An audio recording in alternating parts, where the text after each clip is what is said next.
Exit stage. All right. Hello, hello. We got 1 minute. Here we go. Hello, hello. We got 1 minute. All right, there's my timer. I just turned off my speaker over here, and you're in the. All right, there's my timer. I just turned off my speaker over here, and you're in. All right. Good evening, everyone. Good evening. Welcome, welcome to Tia Talks. We're back and so happy to host any business partners out there that want to collaborate, individuals who are doing or making changes in the community are more than welcome to contact us and come on here and let us know what you're doing. Tia Talks is a platform that was created a couple of years ago. I created it in essence to also for the same thing, for the community, for women to, it was at that point, it was just women, but now we're hosting all different businesses based on, their story. Because, Tia Talks is basically about uplifting, educating, inspiring, transforming, and advocating for each other. So thank you again for joining us this evening. My name is Patricia Contreras. I am the owner of PAnn Financial Life and Debt Solutions Company. And this company provides individuals the opportunity to protect their families in a way that they see fit according to their goals. They come to me as an advocate and I just let them know what products are out there for them. It's about education. And that's why PAnn exists. So you're gonna hear truth, reality, real life stories, real life changes on this channel. So keep tuning in and we hope to inspire and help you transform. This evening, I would like to welcome my guest. He is an individual, a prominent individual in the community. And I got to meet him about a year ago, and he is making changes in his business that are really impacting people. So we went ahead and asked him to join us. Nick Ingram is the owner of Oath. Our assignment is to help is the acronym, Wealth Partners. He is a man of faith, a family man, a leader in our community as a retired veteran, and he also stands for legacy. Tonight I'm honored again to welcome him, his story of leadership and purpose, and how he's making an impact in our community. Welcome, Mr. Nick Ingram. Hi. Thank you. How are you doing? Come on. I'm doing well. Yourself? Wonderful, wonderful. Happy to have you here with us this evening. Same here. And so let's get started by I introduced you, Mr. Nick Yes. Ingram. Tell us a little bit about who is Nick Ingram? What shaped your journey? Tell us a little bit about yourself. A little bit about myself. I'm from East Texas, raised on in the country, pigs, chickens, and cows, what I had growing up, and all the crops. So if you was raised on a farm, how much you didn't like it as a child. But I love it today. And then my parents were big on school. I wasn't, so I went into the military. Went to the military, retired in 2019, and in the military, what kind of set my journey to where I'm at today, right? 2014, some things happened, and then I was like, no other man's gonna be able to control me like that, right? Then 2017, some other things happened in the military, and I was praying for opportunity to see what's out after I retired, and that's where I got the journey of financial literacy and financial education.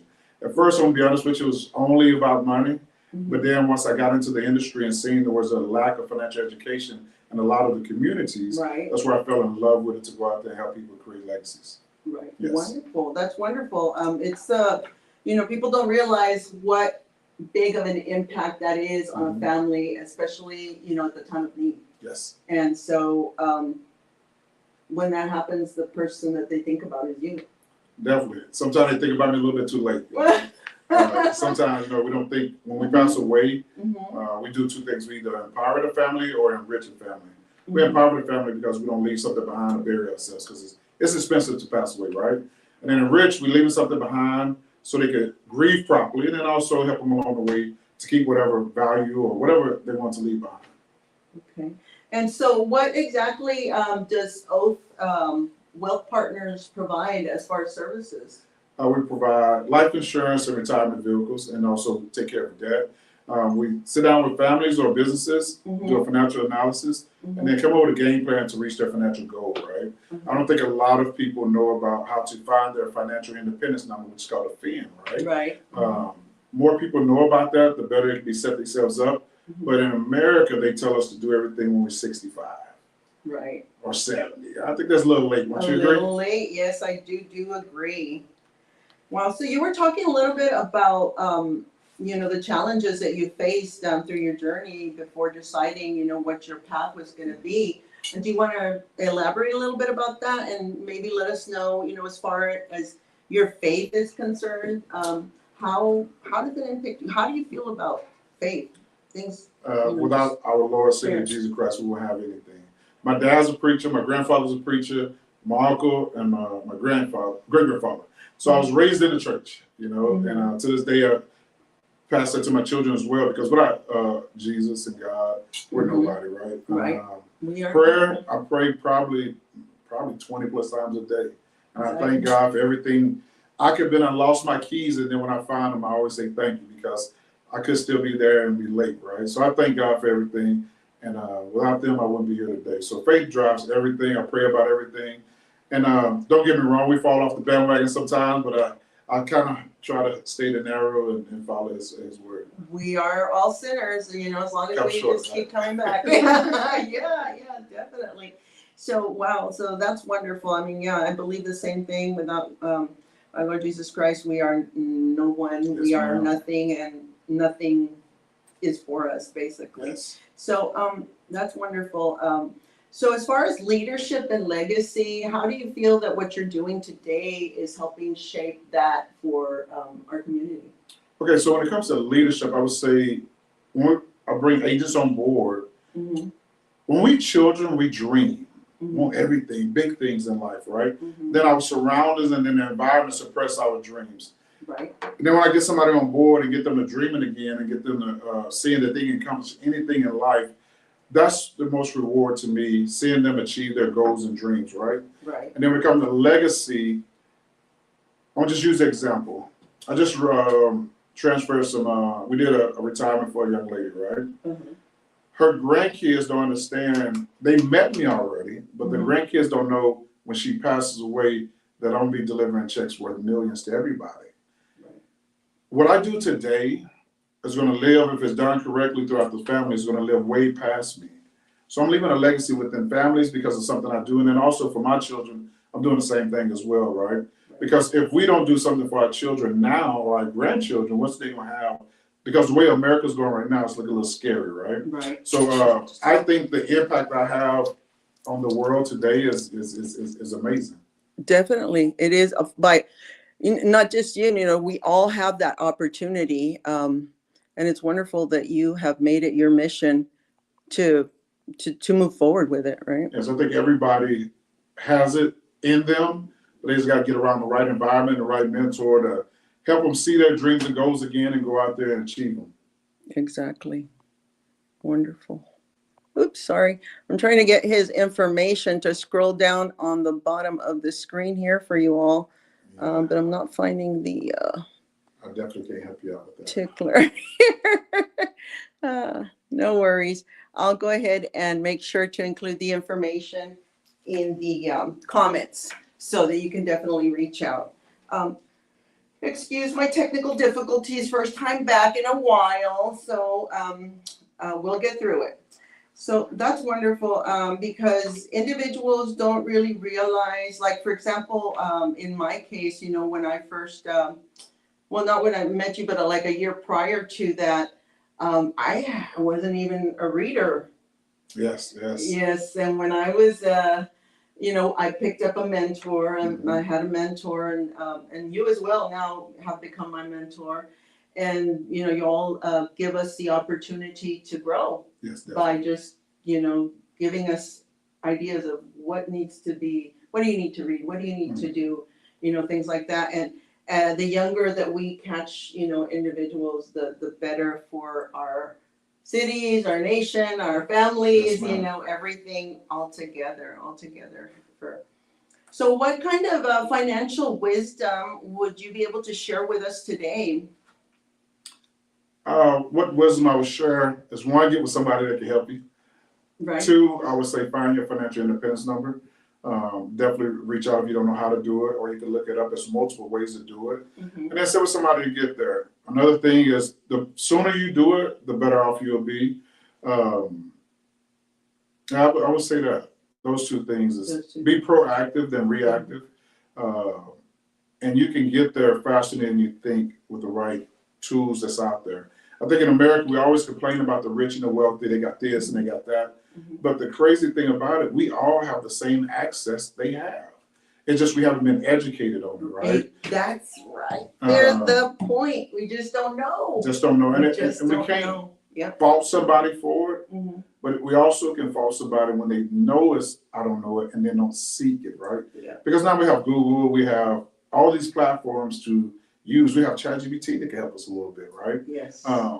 But I think the more people, as far as agents, get out there and educate people, I don't see myself as a salesman, I see myself as an educator. Because when I educate people and show people the things that's out there for them, they just want it. And they're telling me what they want, I'm just providing it, right? So I guess I'm a provider.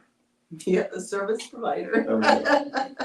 If you could teach families one lesson, that would just be one lesson, what would that lesson be? That would have, you know, a lesson about money that would impact them for generations to come. What value you bring to the, value yourself more than what your job do.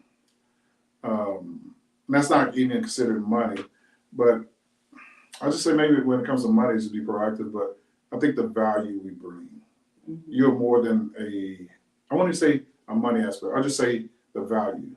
Sometimes we settle because somebody else told us that our value. We was created all equal, right? What value you mean someone decided to pay you $10, $20 an hour? Exactly. And then we settle for that, saying, this is all I'm worth. Right. But we're worth more than that, right? Every one of us got some talent, and we got some strengths and some areas to improve on. And if we tap into our strengths, we can go do amazing things. We can. And then I think that's more valuable than money, because the value we bring brings the money. Exactly. So I think that's where I would say the most, for families, the value we bring in, and look in the mirror and tell ourselves we love ourselves. Every day, every morning. I have it's like a hanging, like those wreaths, but it's actually a wooden circle cow. And as soon as I walk in my restroom, it says, "Hello, Biggity." Oh, nice. I'm like, yes, I am. Good morning. Did you raise cows or something? Or No, that's so cute. it was just something I did with my granddaughter. Yeah. A memory though. yeah, yeah, it's a cute cow. So let's see. Okay, so we're gonna go ahead and go to the questions from our audience. We had some questions sent in. One of the questions that came about that is very, very, what would I say, like a ghost, like something that everybody wants to know but nobody asks, because they feel that, oh, once I was diagnosed with something, that's it. I can't qualify for your services anymore. What would you have to say to someone like that? I would say don't count yourself out. Right. There's multiple financial companies, and every company have different guidelines. And I would say let's sit at the table, see what the condition was, and see where we can place you in something that's better fit you and take care of you. There's no such thing as certain things is 100% knockout, but those are small and far between, right? Right. Companies now knowing that in America, let's just be transparent, we're just not healthy. Right. So they have changed their rules a whole lot, because if they don't, they won't have clients. So they adjusted their rules and their guidelines. So I wouldn't say that you count it out if you have a condition, let's sit at a table and see. And the only thing we do is send it in and see. So what about if someone already told me no? I love people that told somebody no, because when they tell them no, that person probably only worked for one company. And being a broker, we represent a variety of companies, provide a variety of financial services. Mm-hmm. So that person probably worked for one company. I work with a lot of companies. So when this company say no, I just go over here to this one, right? To make sure somebody's taken care of. Right, wonderful. Yes, no, that's very important that people not give up, because you could get an illness today and 2 years later, you've taken that challenge on, you've learned how to live with it, and guess what? That's taken into consideration. Yes, definitely. It's definitely taken into consideration. Okay, so another question I have is, if I am 50 years old, is it too late to start a retirement? It's not too late. What we would do is sit down and see your past history for his work, right? Mm-hmm. And you might have an old 401k, 403b, or something that you forgot about. Mm-hmm. And we'll look at that to see where we can help. And then if you don't have something, we started from scratch. It's not too late, but we might have to do a little work. Because especially if I'm 50 and I want to retire at 60, well, we got to do a lot of work. Right. But it's never too late, No, it's never too late. I guess only time when it's late when they stand at your funeral, I guess. Most definitely. It's a little too late then. Let's see. What was the next question? Okay. If my child has an illness, can I get insurance? Well, that would be the same thing. Yeah, same as other one, yes. Yeah. It just depends on what the illness is and then what carrier we can go with. Okay, go ahead and drop a fire emoji if something that we have talked about here in this podcast resonates with you. And like I mentioned, we will be providing the information as far as how to contact Mr. Ingram and myself. And we will get you with an individual who can help you look at your goals, look at your policies, look at what's out, what you have, look at what you want, and see how we can help you identify, what's out there for you, and then you make the decision, right? I think we all should get our policies and retirement reviewed every year. We get that phone updated every year, or we change our car insurance every year, but we don't look at our retirement or our life insurance that often, right? We usually get it and forget it. I think that should be looked at, because sometimes something better is out there and probably can save you some money or protect your family better, right? Or get you to retirement faster than what you thought, which is amazing. Nobody want to work forever, right? And how is that possible? Like, what's the difference between me putting my money in a 401k and me putting my money, say, in one of your annuity vehicles? Okay, so in a employee benefit, those are variable. Most of them are variable product, because they can't have some fixed ones. What's a variable product? If the market's great, we're happy, we screaming, we loving life. But when the market's down, we're crying and hate life, right? So it's a yo-yo. In a fixed index annuity, we put it in vehicles where you have a floor of 0. Meaning if the market drops 38%, well, I don't lose nothing, my floor is 0. But let's just say my cap is 9%, and the market goes up 28%. Well, I'm capped out at 9. I don't get the whole 28, but I never lose a dollar. So it's just like a staircase. I'm continuously always going up. So you have 3 accounts. You have your savings account, your regular account, your fixed account. We all have those. At least have 3 to 6 months saved there. Right. We have variable accounts because our employee gave it to us. Right. Let's get those growth, right? When you say our employee gave it to us, like, what kind of accounts are you? 403Bs, 401Ks, 457. Those are all ours. IRS codes. If an IRS look at a 457 or 401k, they know where you work at. That's all it really means to be basic. Those are the employee accounts they give you, right? Those are variable, goes up and down, then there's fixed. I say have all 3. You have to have your savings, because you want, if you need emergency, you want that 3 to 6 months you can take, right? Your variable account, money that you can lose, put it there, because if you got some great years, you want to get those gains, right? But my retirement, I want it safe. I don't want to ever lose a dollar. And I want to have a hard date when I know I can retire. Because let's just use, we have the pandemic. And let's just say, hypothetically, Susan and Bill was up to $1 million in December 2019 for the retirement. And then they said, we're going to start traveling, and we're both going to retire in May and start traveling in June of 2020. But when COVID happened, I'm not saying it went to 500, but they lost a lot of money. Yeah. So they couldn't retire. They had to work longer years. I don't want my As retirement. is today with what's going on in America. America's What's going on, America? is looking great.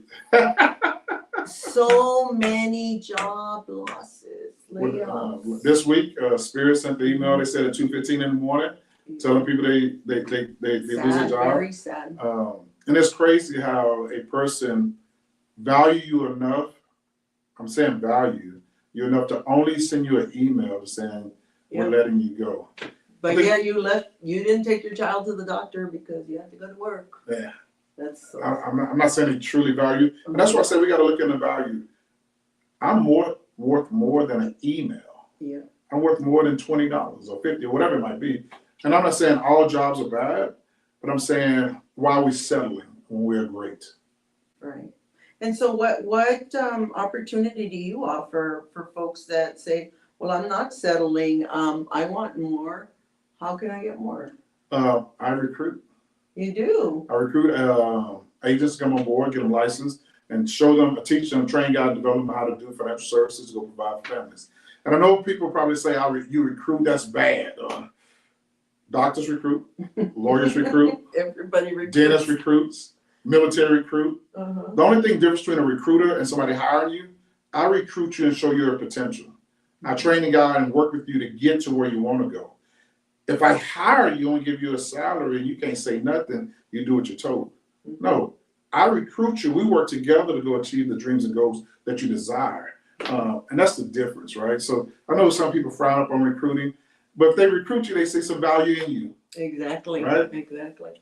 So how does that impact you, your current decision to follow this path and your family? Like, what do you, as far as freedom and things like that? I'm always busy. But I love business because I know what I do today, later on, is going to be amazing, right? Being an entrepreneur, being in business for yourself, you have to be ready for delayed gratification, right? You can't be like, I got to be right now. You're building something. Everything big started small. And I'm okay starting small because I know later it's going to be amazing, right? Plus the impact you're making. Oh, yeah, it's more important. That's way more important. Money is just a byproduct. But when I, this weekend when I met the grandkids, looking at them, they don't know who I am. Yeah, they know I'm Mr. Nick or whatever, but they don't know one day their mom's going to call me. And then they're like, I remember that guy when I show up. Yeah. And then when they see those checks, they're gonna be like, Grandma did this for us. It's going to be sad that she's gone. Right. But they're going to be amazing and happy because what she's done for them, right? And that's the joy I get out of it. She's made life a little bit easier. Yes, it's gonna be way easy for these young men because they all I think they're all boys. I only met the boys. I don't think there's a granddaughter in there. Yeah, I don't think so. I didn't meet one anyway. Is there any other stories that have impacted you throughout your career that you'd like to share? I think for life in general, my family, of course, they always the impact. I think I was born in Houston, but we took off to the country. And I asked my dad why. He said he didn't want the kids to be raised in the city. And I think that's the best thing ever. As a kid, you're out in the country, you're away from your friends, you don't like it. But I'm so thankful that he made that decision, right? And then going in the military, that's definitely helped me and shape my career. Because a lot of the rooms I was in, when I'm out with the civilians now, and I get to talking, they be like, how did you figure that out? I'm like, how did you not figure it out? It's just the trials and tribulations you learn through the military, foresee anything. I'm so thankful for the military. Even though towards the end I was ready to go, but I'm still thankful for it. And then how long did you serve? 20 years, 2 months, 16 days. Woo! To be exact. Thank you so much. They say the higher you go up, the more fun you're gonna have. It gets very political, and I'm not a political guy. I'm very direct, and it was time for me to go. And but then I transitioned to the financial services, and just knowing the impact we're leaving. Definitely. That show me another career where you can impact generations. Yeah. I don't think there's another one, especially when we lack in financial education right now. Yeah, no, I don't think so.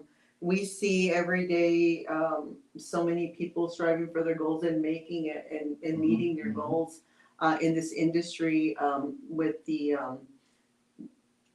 company that we've contracted through. So I am a testament. I'm a witness. Definitely a witness.